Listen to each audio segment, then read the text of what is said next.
My brother phoned me on my very first evening at my dream waterfront property with absolute arrogance.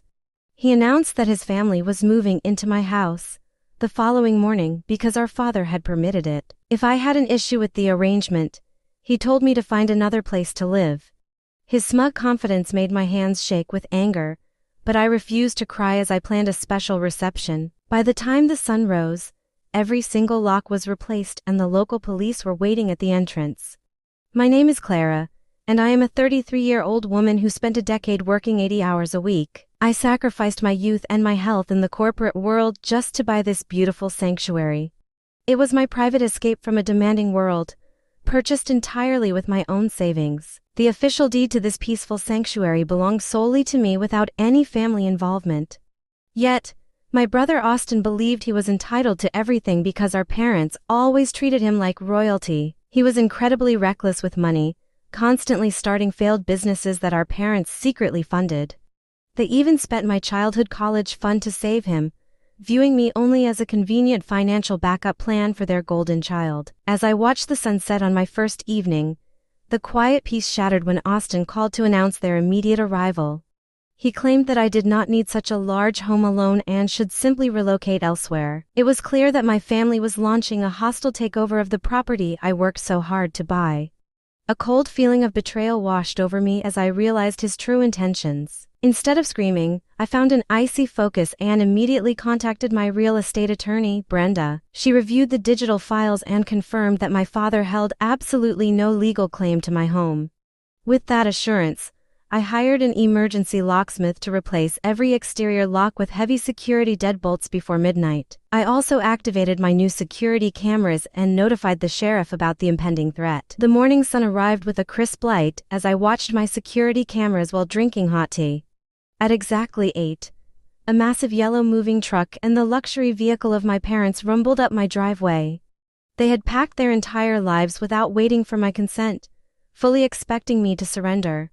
Austin stepped out of the truck with a victorious grin, carrying a heavy cardboard box. My parents stepped out of their vehicle, admiring the lake as if the entire property belonged to them.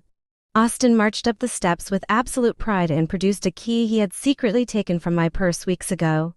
He slid the metal key into the lock and twisted, expecting the door to open easily. The key jammed completely in the new lock, and his confident smile faded instantly. When he realized the key was useless, the rage on his face became incredibly intense. He began pounding on the thick wood door and screaming for me to open it immediately. My father joined him, shouting that I was an ungrateful child who was ruining the entire family. Their aggressive yelling did not frighten me, especially when the loud sound of police sirens suddenly echoed through the trees. Two police cars raced up the driveway and blocked the massive moving truck completely. Austin immediately tried to play the victim, telling the officers that I was having a mental breakdown and locking them out. My father then stepped forward with a smug grin and presented a document to the lead officer.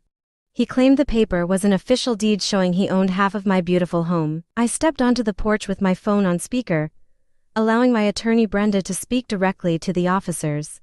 I handed the police the original certified deed of the property, proving the document of my father was a fake. Brenda then dropped a massive revelation that changed everything. She revealed that Austin had used the identity of our father to secure major fraudulent loans for gambling debts. This sudden takeover of my home was a desperate attempt to hide physical assets from aggressive creditors. The illusion of family unity shattered in an instant under the threat of immediate arrest. My mother gasped in horror and turned on Austin, while my father began screaming at his favorite son for ruining their lives.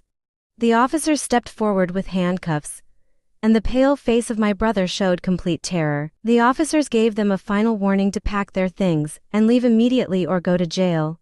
Realizing their elaborate scheme had failed, they slowly climbed back into their vehicles and drove away in total humiliation. I refused to withdraw the police report regarding the forged deed, forcing Austin to finally face the legal consequences of his actions. He could no longer run from his debts. 3 months have passed since that chaotic morning, and I am sitting on my back deck listening to the water. I have cut off all contact with my toxic family, who are now drowning in the financial ruin of Austin. They were forced to sell their own house to pay his debts. I feel no guilt about my choices, only a profound sense of peace and freedom in my sanctuary. I finally have the quiet life I worked so hard to build, and I secured it entirely on my own terms. Sometimes, the people who are supposed to protect you are the very ones you must protect yourself against. Standing up to my family was the hardest thing I ever did, but it saved my future.